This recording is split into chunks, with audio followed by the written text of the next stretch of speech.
मेरे प्यारे साथियों, सबको प्यार भरा नमस्कार स्वीकार हो। हमारे पड़ोसी हैं अनमोल सिंह चौहान, बड़े प्यारे से हैं।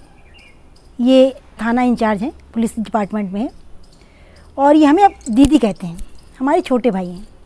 आज इन्होंने बड़ा प्यारा सा आर्टिकल हमारे पास भेजा और ये चाहते हैं कि मैं आप सबको भी सुनाऊं।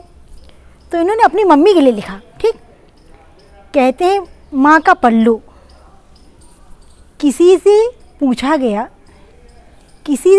गया कि माँ के पल्लू पर निबंध लिखो। कितना बढ़िया टॉपिक। माँ के पल्लू पर निबंध लिखो, तो लिखने वाले ने क्या खूब लिखा। बीते समय की बात हो चुकी है साहब। कहते बीते समय की बातें हो चुकी हैं साहब। माँ के पल्लू का सिद्धांत माँ को गरिमामयी छवि प्रदान करने के लिए था। इसके साथ ही ये गरम गरम बर्तन को चूल्हे पर से हटाते समय बर्तन को पकड़ने के काम भी आता था। पल्लू की बात ही निराली थी। पल्लू पर तो बहुत कुछ लिखा जा सकता है। इनके अनुसार पल्लू पर बहुत कुछ लिखा जा सकता है। पल्लू बच्चों का पसीना पोंछने, आंसू पोंछने, गंदे कान की और मुंह की सफाई के लिए भी इस्तेमाल किया जाता था। माँ इसको अपना हाथ पोंछने के लिए तौलिए के रूप में इस्तेमाल कर लेती थी। खाना खाने के बाद पल्लू से मुंह साफ करने का अपना अलग ही आनंद होता था। कभी आँखों में दर्द होने पर माँ अपने पल्लू का गोला बना करके फूंक मार करके आँखों में लगा देती। दर्द उसी समय गायब हो जाता था।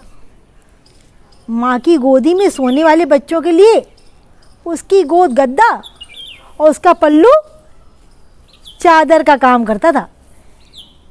जब भी कोई अनजान व्यक्ति घर आता था तो बच्चा माँ के पल्लू की ओर लेकर उसको देखता था। जब भी बच्चे को शर्म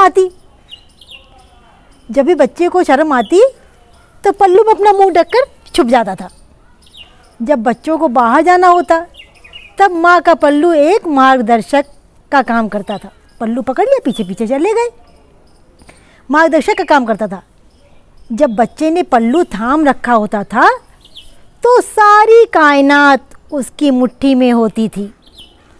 जब मौसम ठंडा होता था माँ अपने आप को चारों ओर लपेटकर ठंड से बचाने की कोशिश करती थी। अक्सर आपने देखा होगा सर्दियों में महिलाएं क्या करती, अपने पल्लू को पूरी तरह घुमा के ऐसे ढक लेंगी, जैसे मान लो सर्दी से उनकी बचत हो रही हो, तो अपने आप को ढक लेती थी और ठंड से बचाने का प्रयास करती थी।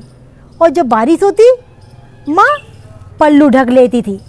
पल्लू का उपयोग पेड़ों से गिरने वाले जामुन और मीठे सुगंधित फलों के लिए भी किया जाता था कि हाँ तोड़ तोड़ के गिराओ, हमने पल्लू फैला रखा है।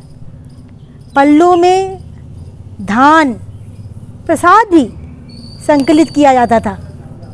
पल्लू घर में रखे सामान को धूल झाड़ने के में भी बहुत सहायक होता था।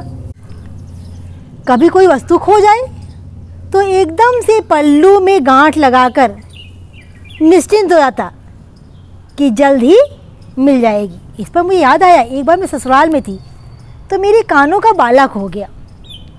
मैंने कहा अम्मा जी, मैं तो बड़ी विनोदिया स्वभाव की गई। मैंने कहा अम्मा जी ढूंढो ढूंढो रे सासू माँ, ढूंढो रे सासू माँ मेरे कान का बाला। बोली खो गया क्या? मैं और नहीं तो क्या, पता नहीं कहाँ खो गया, मिल नहीं रहा। तो उन्होंने झट से अपना पल्लू लिया और उसमें ऐसे गांठ मार दी और कहा थोड़ी देर में मिल जाएगा। और सच में थोड़ी देर बाद न जाने कहाँ से ढूंढ के ले बोली देखो तुम सो रही थी, तकिए के नीचे था और तुम प्रसाद चढ़ा देना क्योंकि मैंने माना है। मैंने कहा कितने का माना? बोले 51 रुपये का प्रसाद माना है और मेरे पास पैसा ऐसा नहीं है, जाना बहू तुम चढ़ा देना। मैंने बिल्कुल चढ़ा दूंगी। तो ये कहते ना कि पल्लू में गांठ बांध कर निश्चिंत हो जाती कि जल्दी मिल जाएगी।